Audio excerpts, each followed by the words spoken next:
प्यारे बच्चों, हानिया ने सुबह उठते ही अपनी अलमारी में देखा और बोली, आज फिर मेरी अलमारी को किसी ने उलट पलट कर रख दिया है। वो आंखें मलते हुए अपनी अम्मी को पुकारने लगी, अम्मी अम्मी जल्दी से आए। हानिया बेटा क्या हुआ, क्यों चीख रही हो?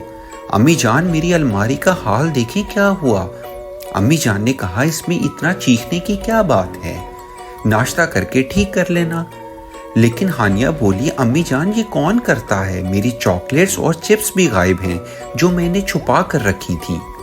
हानिया बेटा, ये भी हो सकता है कि सोने से पहले नींद की हालत में तुमने कुछ निकाल लिया हो, खा लिया हो और फिर तुम्हें सुबह उठने के बाद याद भी ना रहा हो। अम्मी जान मुझे तो लगता है ये सफीर ने किया है। हानिया, सफीर तुम्हारा छोटा भाई है, उसके पास इन फजूल शरारतों के लिए वक्त ही कहाँ है। स्कूल, मदरसा, ट्यूशन और क्रिकेट एकेडमी, रात के 10 बजे तो वो बेचारा घर पहुंचता है। तो फिर ज़रूर मेरे कमरे में कोई भूत आ गया है अम्मी जान। हानिया की बातों पर अम्मी मुस्कुरा कर बावर्ची खाने में चली गईं। नाश्ते के बाद हानिया ने अलमारी की तमाम चीज़ें सलीके से रख दी। इसके बाद तो अक्सर हानिया की अलमारी का यही हाल होने लगा। अब तो अम्मी जान भी कुछ परेशान सी हो गईं।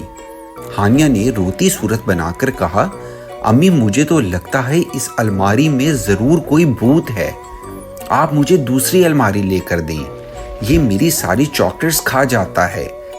आज तो मेरी नई पेंसिल और ड्राइंग की कॉपी भी गायब है।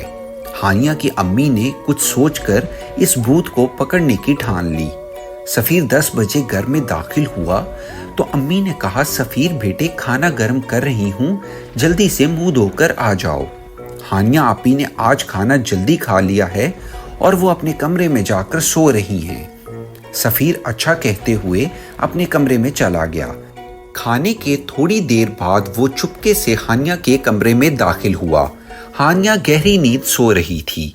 सफीर मुस्कुराते हुए सोई हुई हानिया को देखकर अलमारी की तरफ बढ़ा और आहिस्ता से अलमारी खोली। कपड़ों को उल्ट पुल्ट करके कुछ तलाश करने लगा।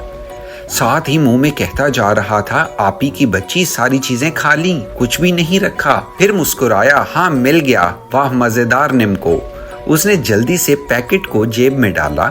सब चीजें बेतरतीब छोड़कर जैसे ही कमरे से बाहर निकला, अम्मी जान को सामने खड़ा पाया। अच्छा तो ये तुम हो अलमारी के भूत।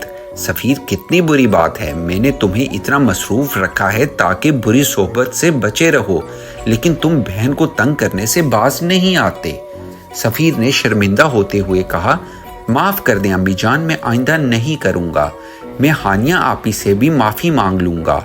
हानिया आपी से कुछ मत कहिएगा। हानिया ने सुबह उठकर अपनी अलमारी की यह हालत देखी तो फिर चीखने लगी। अम्मी आईं और हानिया को इस हाल में देखकर मुस्कुरा दी। हानिया बेटी, आज के बाद ऐसा कभी नहीं होगा। हानिया बोली, सच अम्मी जान, आपने भूत को पकड़ लिया क्या? हाँ, कल मैंने और तुम्हारे बहादुर भाई ने मिलकर भूत को पकड़ लिया। भूत बड़ा शर्मिंदा था और उसने कहा है कि आइंदा हानिया की अलमारी की तरफ नज़र उठाकर भी नहीं देखूंगा, और दोनों कान पकड़कर तौबा भी कर ली है। हानिया ने सफीर को घूरा तो अम्मी ने सफीर से कहा, सफीर बेटा, रात को भूत ने क्या कहा? सफीर ने अपने दोनों कान पकड़ते हुए कहा, भूत ने कहा था कि आइंदा हानिया आपी को कभी भी तंग नहीं करूंगा। और हाँ, भूत ने ये भी वापस कर दिया। और ये कहते हुए उसने अपनी जेब से निम्को का पैकेट निकालकर हानिया की तरफ बढ़ा दिया।